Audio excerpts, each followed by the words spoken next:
భారతదేశం అభివృద్ధి చెందుతున్న దేశాలలో 4వ స్థానంలో ఉన్నప్పటికీ రోడ్డు ప్రమాదాల పరంగా దురదృష్టవశాత్తు మొదటి స్థానంలో నిలుస్తోందని జయశంకర్ భూపాలపల్లి జిల్లా రవాణా శాఖ అధికారి మహమ్మద్ సంధాని తెలిపారు. శనివారం 5 ఇంక్లైన్లో రహదారి భద్రతా కార్యక్రమం నిర్వహించారు. ఈ సందర్భంగా ఆయన మాట్లాడుతూ రోడ్డు విస్తరణ పెరిగినప్పటికీ వాహనాల సంఖ్య గణనీయంగా పెరగడం వల్ల ప్రమాదాలు కూడా అధికమవుతున్నాయని పేర్కొన్నారు.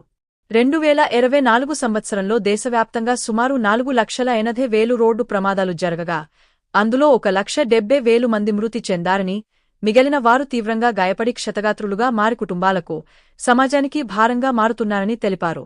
జరిగిన మొత్తం రోడ్డు ప్రమాదాలలో సుమారు 80% మంది యువతే ఉన్నారని, వీరిలో 18 నుంచి 45 సంవత్సరాల వయస్సు కలిగే కుటుంబాలను పోషించే వారు ఎక్కువగా ఉన్నారని తెలిపారు.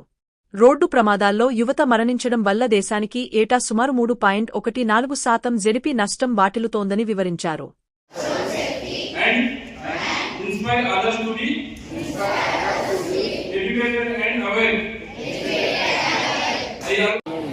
ఈరోజు పాయింట్ లైన్లో విచ్చేసిన అందరు ఎంప్లాయీస్కి, మేనేజర్స్కి, యూనియన్ లీడర్స్కి అందరికీ నమస్కారం అండి.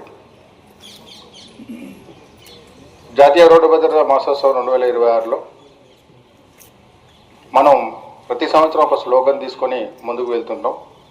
ఈసారి కూడా సడక్ సురక్ష అభియాన్, సీక్ సే సురక్ష, టెక్నాలజీ సే పరివర్తన్, ఈ స్లోగాన్ని తీసుకొని ముందుకున్నాం.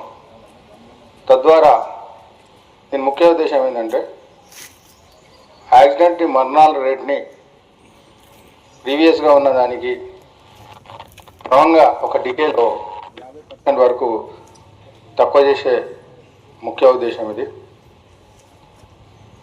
మన భారతదేశంలో ముఖ్యమైన వర్గం ఏంటంటే మానవులు పనిచేస్తేనే మన భారతదేశానికి అభివృద్ధి చెందుతుంది. మన భారతదేశ ఆర్థిక వ్యవస్థ ఇప్పుడు ప్రజెంట్ అభివృద్ధి చెందుతున్న దేశాల్లో 4వ స్థానం ఉండగా ఈ రోడ్ యాక్సిడెంట్ వల్ల ఈ మానవ వనరులు అనేది చనిపోవడం జరుగుతుంది.